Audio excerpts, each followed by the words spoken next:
Assalamualaikum warahmatullahi wabarakatuh.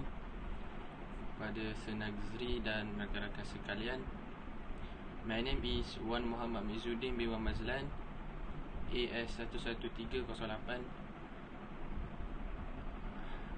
Today I would like to presenting my group poster assignment for the course ASM 0405.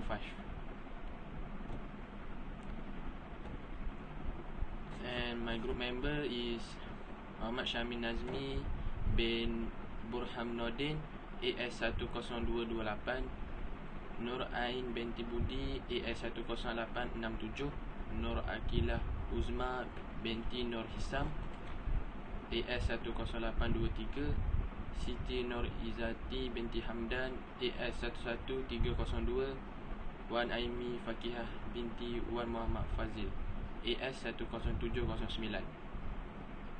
Before I start, everyone can see our poster and data that we have submitted.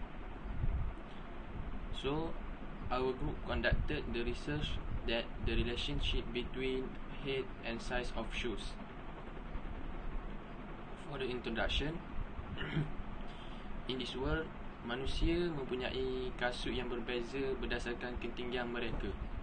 Ketinggian yang meningkat akan memberi kesan kepada saiz kasut yang digunakan. Dengan pengambilan nutrien yang berbeza juga memberi kesan kepada ketinggian manusia.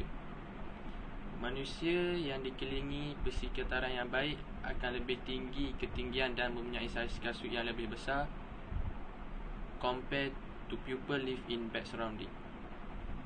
Kesimpulan, we can conclude that people have bigger size of shoes if the person have the taller head. For our objective, to study the relationship between head and size of shoes. And second, to predict the size of shoes according to them head.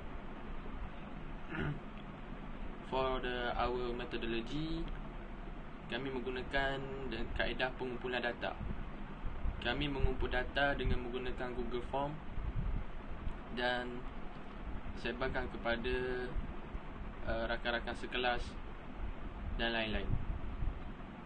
Dalam kajian ini, the head of pupil is independent, the size of shoes is dependent.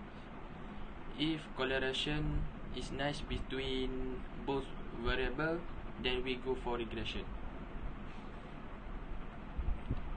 Based on the graph,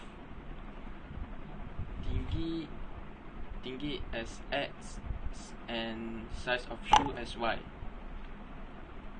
Berdasarkan maklumat yang kami dapat kumpulkan, covariance is 689.732 and correlation of coefficient ialah 0.9998 dan variance of experimental error ialah 25.71.